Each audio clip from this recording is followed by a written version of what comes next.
Matrioshka. We all know what the Matrioshka actually is. So I was actually thinking about certain things. I was listening to a video that was discussing certain aspects which I was pretty impressed about. And I was again amused by, other people, especially, people like Elon Musk who are always about exploring space. Now, space may be the ultimate frontier, but most likely we are still way too influenced by what I call the sci-fi poison, right? Now, the sci-fi literature is actually very good. It's always been interesting to think and let imagination flow. But when you let your imagination take hold of you and rule you, well, that is not basically the best way to simply go through life. Because all we see nowadays, especially in the Western world, we see so many people that do what? They just imagine things, and if things aren't met with their imagination, well, most likely they will cheat their way through or try something lowly, or I don't know, they will lie and change the truth about it just because their small little egos wouldn't allow uh, things to be otherwise. It's what I call, as a personal term, the God syndrome. They think they are everything and everything must bend to their will. So I hear all so many people speaking about how things would be on other planets. But all I can feel in an instant is those people are simply dreaming way too much, especially in the Western world. How you're in the Western world, especially as a spiritual being? Well, that is very easy. In the Western world, everybody seems to know literally everything about everything, but at the same time, they don't have any idea what they're talking about. You hear especially all these people speaking about going into space, conquering Mars, and the such. But people simply are way too much slaves of their own imagination and their mind. Because people don't take into account the layers of life. They don't take into account, sensitive things. They forget, for example, that a planet is also a living being. The question is, would that planet actually want you? Now, the planet is way too large to simply be, annoyed by some puny little viruses that we could be, right? Because if we are to compare ourselves to a planet, we're just like little viruses. Even if we do some little harm, the planet still doesn't care much, because what's the worst that we can do? Well, destroy the atmosphere? Well, that will lead to the demise of us and more advanced life forms, but ultimately the planet doesn't die. We don't have planetary destruction weapons. Of course, we can detonate all our nuclear missiles. Again, it's still gonna be the same thing. We will just change, or let's say shape the uh, surface, but that's gonna be all. Life will still flourish, more or less, and well, life will bloom again. Life in the universe has existed long before we ever appeared, and will do at least as fine without us. So, a planet is a life form. Do people think that a new planet would actually allow us? Let's not forget that we have been born under certain conditions, right? We have been born under a blue light emitting star. So if we are to go on a different solar system, what engineering would we actually need, right? Because if that star emits a different type of light, any planet that hosts life in there, even if it is very similar to the Earth, well, that planet has to be taken into account very much, because the life forms that are there, especially the small ones, which are always the most deadly, the problem is those have to be taken into account seriously, else, that uh, ecosystem will find itself with an intruder, right? And let's not forget, a planet is a living being, and everything in there is more or less like a immunitary system. Now, the point about this, it's not like everything in there will simply turn against us, but if the planet's consciousness doesn't want us, it doesn't have to do anything. We'll just be wiped because, well, if you are ignorant and you go on another planet and you don't study all the aspects, right, you're gonna suffer a lot. Even gravity, if it is different, we have been born on different, on a specific set of parameters, of gravity, of atmospheric pressure, and certain atmospheric gases that are needed for our survival. It's not just another planet has oxygen, okay, we can simply go and live there. You never know. What if that oxygen is suddenly toxic to us? So all this daydreaming isn't necessarily good. You hear people talking about, hey, can we actually evolve and gather wings and the such? Well, as one would say, when one is in tune with their inner layers of life, you can feel that when there is a certain perfection that is acquired on the outer layers, the inner layers of life will also adjust to that. It is funny it was interesting actually, and a bit funny because I didn't know that and it felt so interesting, that I found out that there are around 108 diameters of the moon in between the moon and us, if I remember correctly. And there are 108 Earth diameters in between the Earth and the Sun, and the Sun is kind of the size of 108 Earths is. Now, obviously, science may prove slightly different, but there is a certain form of perfection in there because there's 108 and 108. Now, the body, our physical body, also has 108 chakras, right, which are fully functional and need to be taken into account. If these are balanced, 4 more will simply balance themselves, and there are 2 more chakras outside of the body, right? So there are 114. That is why 114 is a very powerful spiritual number. But at the same time, there are 108 chakras in our body. So this 108 actually plays a very important role. So 108 outside and 108 in our physical body. The point is, there seems to be a perfect balance in between our scale and the scale of the universe. So most likely we will no longer be capable of evolving our physiognomy. But at the same time, there is one important thing to remember. We can make better use of this because ultimately what we see is people being overwhelmed by their intellectual capacities. Because we want to become better, we want to become robots, we want to have wings and fly, but why actually do we need wings to fly? We have machines to do that for us. Obviously, we want even more than that in, egotistical expectations. But if we are to simply embrace simplicity and the idea of sensitivity towards life, why not simply learn how to make use of our bodies, right?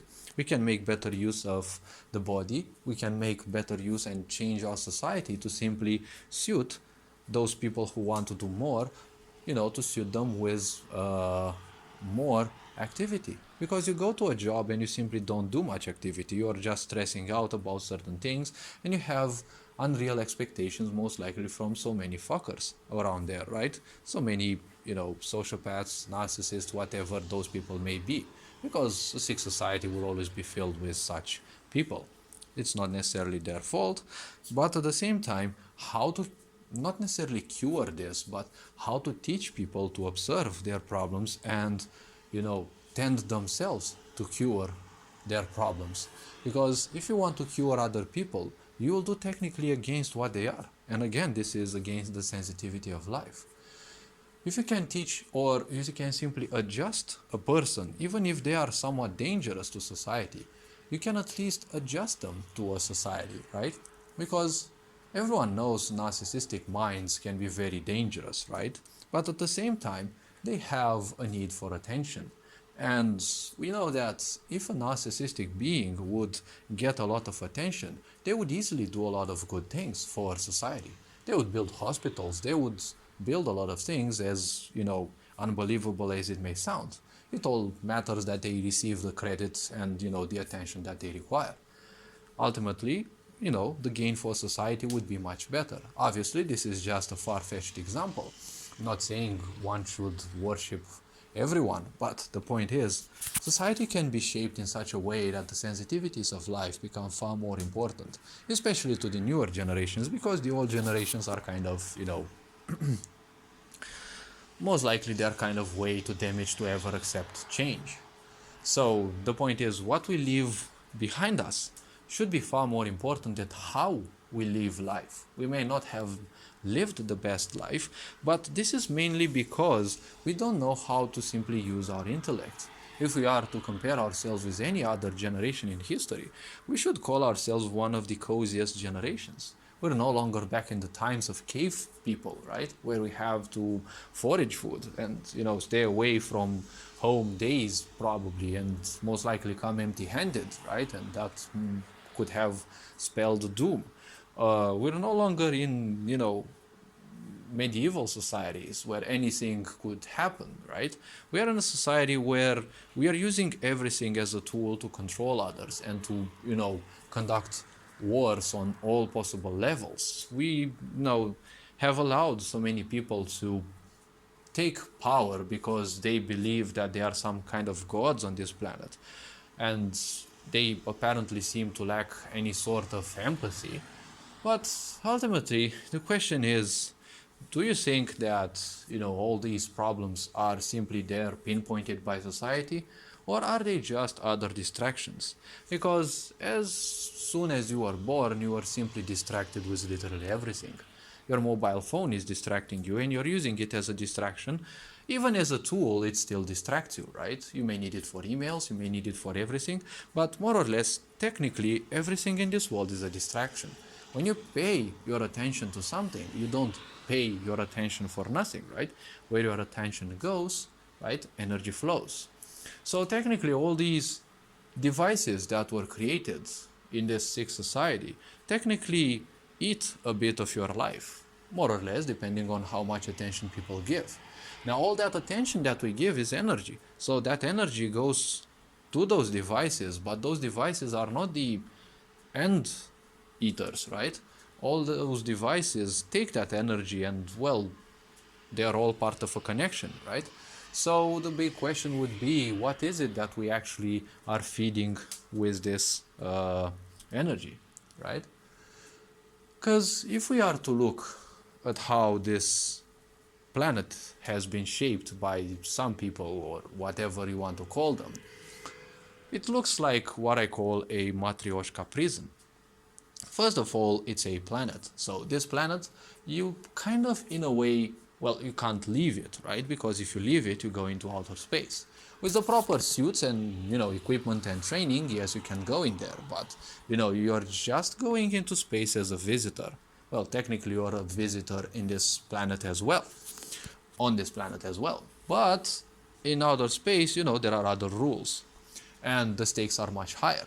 In this planet, you're gonna live much better because, well, on this planet you were born, but in outer space things are completely different. So in a way, this planet is basically the form of a prison, right? You can't live it, so it's technically kind of a prison. Now, there are layers of prisons, right? Because then you have continents. For a very long time, people couldn't simply move outside of their continents because, well, they didn't have enough information on geography, and at the same time, the capacity to simply move around, right, with ships was much more limited back in the times. Then you had countries, right? But countries are a more modern approach. A country is still, in a way, a prison if you choose to use it so, because, well, it's technically like boxes, right? It's technically like cells in a bigger prison. Back in the medieval times, there were the fortresses, right? And what were the fortresses? Well, the fortresses were basically the precursor of countries. Why? Because, well, technically they were also like prisons. People have always used this escape mechanism, right? Create walls and barriers, right, to keep things outside.